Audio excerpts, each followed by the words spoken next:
Bem-vindo à nossa videoaula. Vamos falar aí sobre o capítulo 2 da carta aos Romanos, que é uma carta bem teológica, e avisar para você também que em breve nós estamos aí lançando vídeos aí sobre a graça. E nestes vídeos sobre a graça, nós vamos falar aí não pontos puramente teológicos, nós vamos explicar para o público em geral sobre a graça. Pela graça, cada um de nós somos salvos. E isso não vem de nós, isso vem da parte do nosso Deus, tá bom?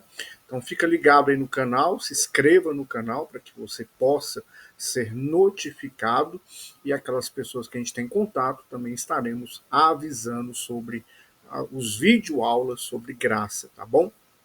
Agora, no nosso curso teológico, nós vamos estar falando aí sobre o capítulo 2, que a carta aos Romanos, ela vai nos trazendo aí um conteúdo bem profundo para respeito de conhecimento, de pontos que são pontos chaves na vida cristã, pontos chamados de ponto teológico.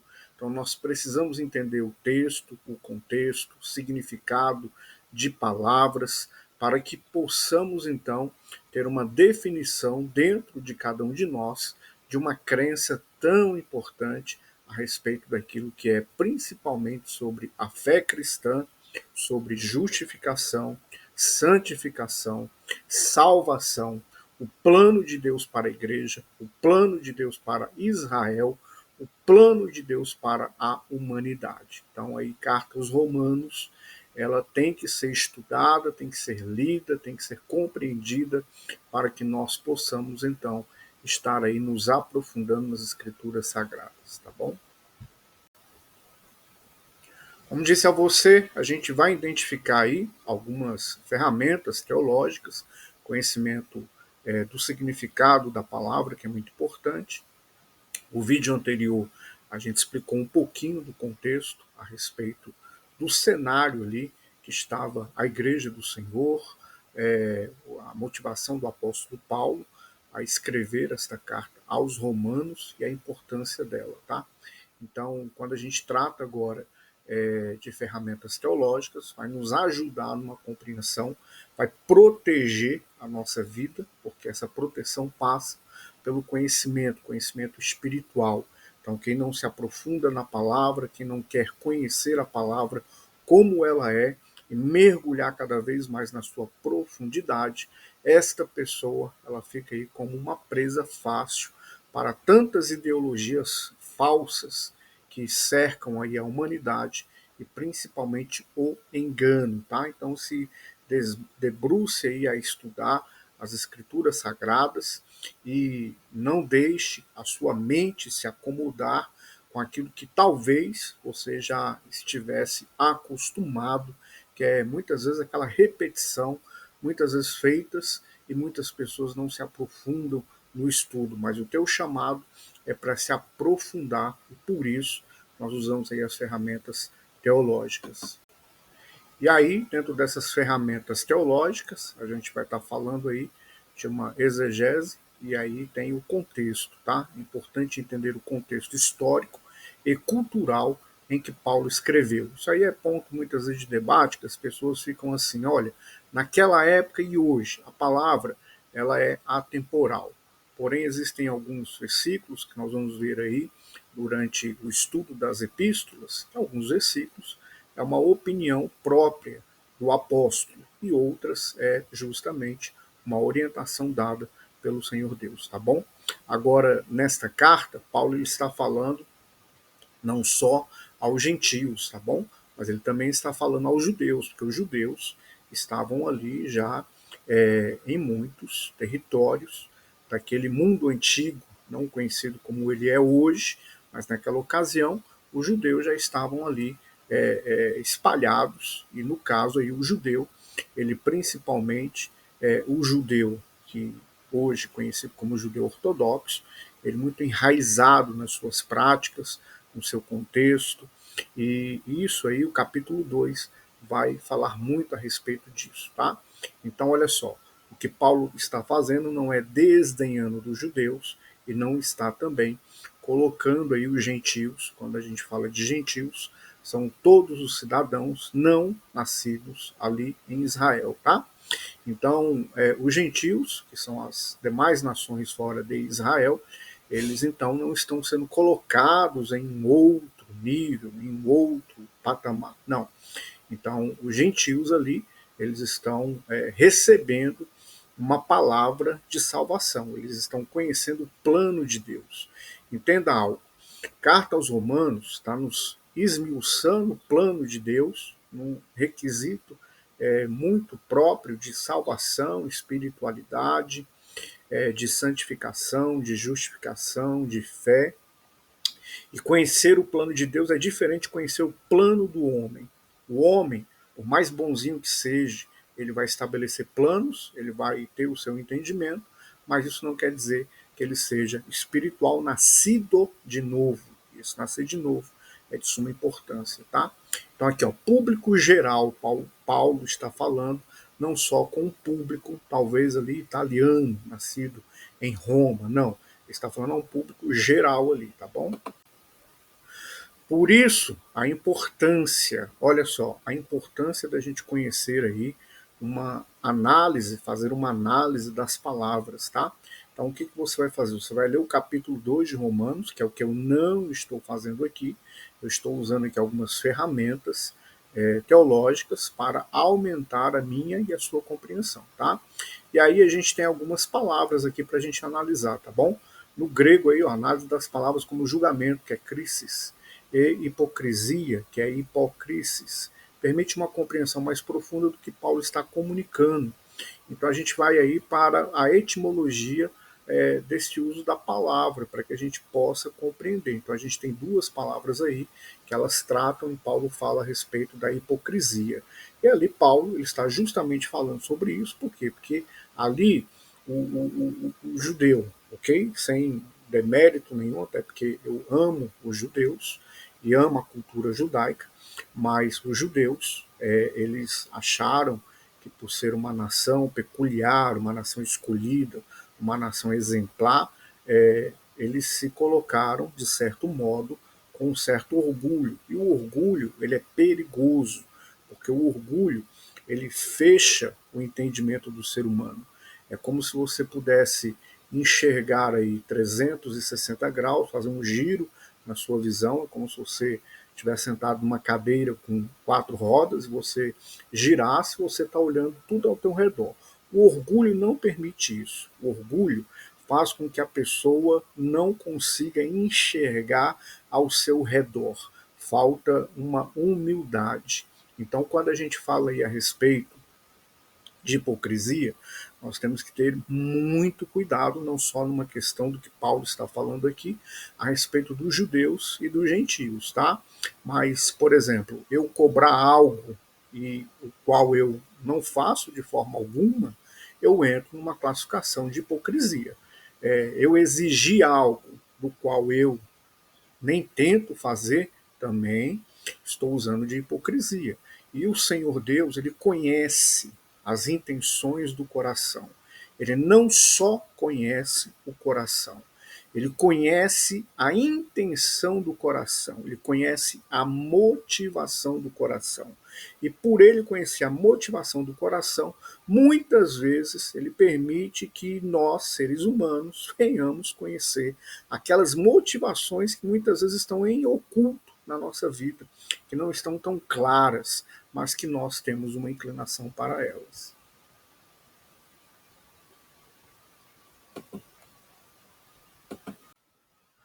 Agora, olha uma parte bem importante da carta aos Romanos que a gente começa a adentrar sobre ela, tá?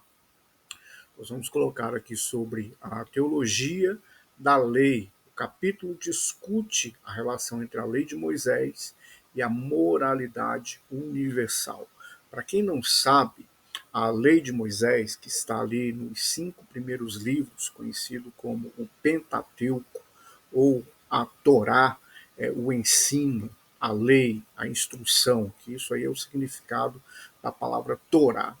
Essa Torá ela serve como base para o mundo, principalmente o lado ocidental, a respeito das leis civis, do direito das relações, tendo uma importância assim maravilhosa.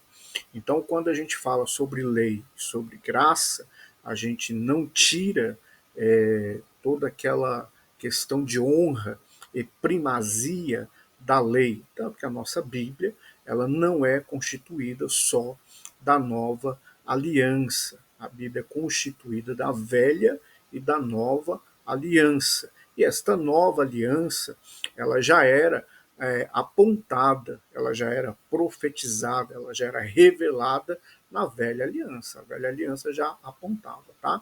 Então, quando a gente faz aí uma compreensão da lei, a gente não vai estar menosprezando a lei. A lei tem a sua importância, mas nós vamos nos aprofundar. Eu falo isso porque, obviamente, nós vamos falar sobre graça. Então, quando a gente fala sobre graça, a gente também não vai, então, menosprezar aquilo que é importância a respeito da lei, tá? E a lei, ela traz aí um padrão de moralidade. Mas o que ocorre? Dentro dessa questão de padrão da moralidade, a gente não é salvo por conta da conduta. A gente é salvo por conta do plano de salvação dado por Deus. Esse plano de salvação dado por Deus, ele tem o envio do seu filho Jesus, e Jesus ele cumpre o mais alto padrão de exigência, de moralidade e cumprimento da lei, ok? Então, quando a gente fala de graça, não vai estar desmerecendo a questão do que foi dado a respeito da lei, mas a gente vai pontuar direitinho aqui na carta aos Romanos, justamente a questão da lei e a questão da graça, tá? A compreensão da função da lei, tanto para judeus quanto gentios, é fundamental para entender a argumentação de Paulo sobre a justiça de Deus, que é aí um tema crucial dentro da carta aos Romanos, a justiça de Deus. Então você viu aí no capítulo 1, começa inclusive falando ali a respeito sobre a ira. A ira ela desempenha aí justamente uma intervenção de justiça. Quando a ira de Deus se revela, é porque ele está praticando uma justiça. Então a ira de Deus se revela, tá bom? Isso aí é fato, isso aí é uma realidade. Então a gente observa nas consequências do que está descrito aí no capítulo 1 e por que é que a ira de Deus se revela, tá bom? Então essa ira, ela faz parte aí da justiça de Deus. Então quando a ira de Deus se manifesta, é porque está sendo executada aí um princípio daquilo que é a justiça de Deus, tá bom? Então, para que você vá compreendendo aí os pontos. E o apóstolo Paulo, ele também faz aí uma comparação entre judeus e gentios, a discussão sobre a circuncisão e a obediência à lei em contraste com a moralidade dos gentios que não têm a lei. É uma ferramenta teológica que revela a universalidade da necessidade de salvação. Então, o ser humano ele já nasce com esta necessidade. Deus já nos criou com a necessidade de salvação. Deus já nos criou com a curiosidade sobre o reino espiritual. Deus já nos criou com a curiosidade do que é após a morte terrena. Se você for estudar aí a história, o ser humano, um dos 3 pontos principais que ele usa é justamente o combate contra o envelhecimento, porque justamente pós-envelhecimento vem a morte, né? Óbvio que muitas pessoas falecem novos, infelizmente, mas cada um cumpre o propósito dado por Deus. E dentro do dia que a pessoa é recolhida por Deus, o que ocorre? O ser humano ele se indaga sempre. Isso aí independente de qualquer tipo de religião ou não religião, tá? Ele se indaga sobre pós-morte, o que vai acontecer, para onde vamos. Então isso aí o ser humano ele tem uma necessidade de salvação. E quando Paulo então está falando sobre judeus e gentios, ele está dizendo que a salvação não é exclusiva dos judeus. ela é algo que é universal, Deus revela. Agora, o judeu, ele está ali alicerçado na salvação em cumprimento da lei, cumprimento da Torá. Então, o judeu, de certo modo, ele está questionando as outras nações. Olha, nós temos a Torá, nós temos a revelação dada por Deus, então nós temos a salvação mediante o cumprimento desta Torá. Porém, é impossível o cumprimento da Torá. É impossível. São 10 mandamentos, ao todo 613 mandamentos, e o homem não cumpre todos os mandamentos. Então, o ser humano ele é falho. E aí, no caso, a necessidade de salvação, ele adentra nesta falha humana e o reconhecimento do ser humano nesta falha dele, ele então precisa de um Salvador. E esse Salvador é revelado no plano de Deus, que é o seu Filho Jesus. Ok?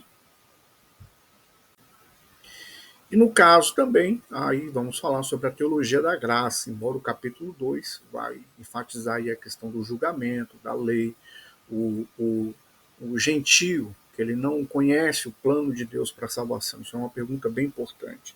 A pessoa nunca ouviu falar sobre Jesus. Como é que ela vai ser salva? Então Deus ele vai julgar o coração daquela pessoa. As decisões que aquela pessoa tomou, elas foram tomadas por qual inclinação? Então, se a pessoa ela olhou dentro do seu coração e ela agiu, tomou uma decisão conforme é estabelecido no padrão da lei, aí entra a lei. O padrão da lei, aquela pessoa vai ser salva, tá? Por conta disso. E no caso, se a pessoa então ela se inclinou para fazer não um padrão da lei, e qual é o padrão da lei? O padrão da lei é uma moralidade, é uma bondade. Então, a lei ela vai prezar muito para isso, pela conduta humana. Aí, no caso, pessoa que não ouviu, nunca ouviu falar de Jesus, viveu aí em lugares remotos, onde evangelistas, missionários nunca chegaram. Então, essas pessoas que já morreram, né? Nós estamos aí no ano de 2025. Então, quantas pessoas não já morreram na humanidade, inclusive depois de Jesus ter sido crucificado e ter ressuscitado? Quantas pessoas morreram, né? Vou te dar um exemplo aqui. Coreia do Norte, pouquíssimas pessoas sabem quem é Jesus. Eles estão lá vivos o tempo todo, aguardando a revelação? Não, muitos já morreram. Muitos iranianos, muitas pessoas de vários países aí que são bem fechados, né, para o evangelho, onde é proibido a pregação, é proibido a entrada, e existem missionários ali que estão ali dentro atuando, existem, mas olha, eles chegam em pouquíssimas pessoas, tá? Internet em muitos países aí é bloqueado, não tem a facilidade que eu e que você temos de assistir um vídeo falando a respeito do evangelho. Então, essas pessoas que morreram sem ao menos saber quem é Jesus. E aí, no caso, Paulo está explicando, olha, Deus ele vai sondar o coração e no dia do julgamento, a consciência da pessoa vai ser aí a testemunha, porque Deus ele vai mostrar a consciência da pessoa e vai dizer, olha, você foi tocado, você foi inclinado a fazer o que era correto e você rejeitou. Então, isso daí é aqueles que não têm lei, mas se submeteram à lei sem conhecer a lei. Já o judeu não, ele conheceu a lei e aí muitos deles fecharam os olhos para Jesus. Muitos deles. Inclusive, muitos ainda estão com seus olhos espirituais fechados, não acreditam que Jesus Cristo é o ungido de Deus, é o Messias, é o Machia. Então, por isso, eles também rejeitaram o plano de salvação, porque são conhecedores da palavra do Senhor, tá bom?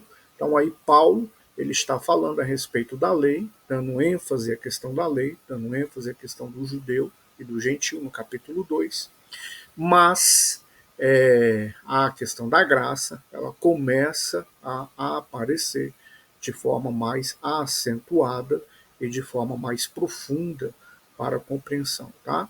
Então, olha só, a ideia de que a salvação não é apenas para os que têm lei, mas para todos os que creem.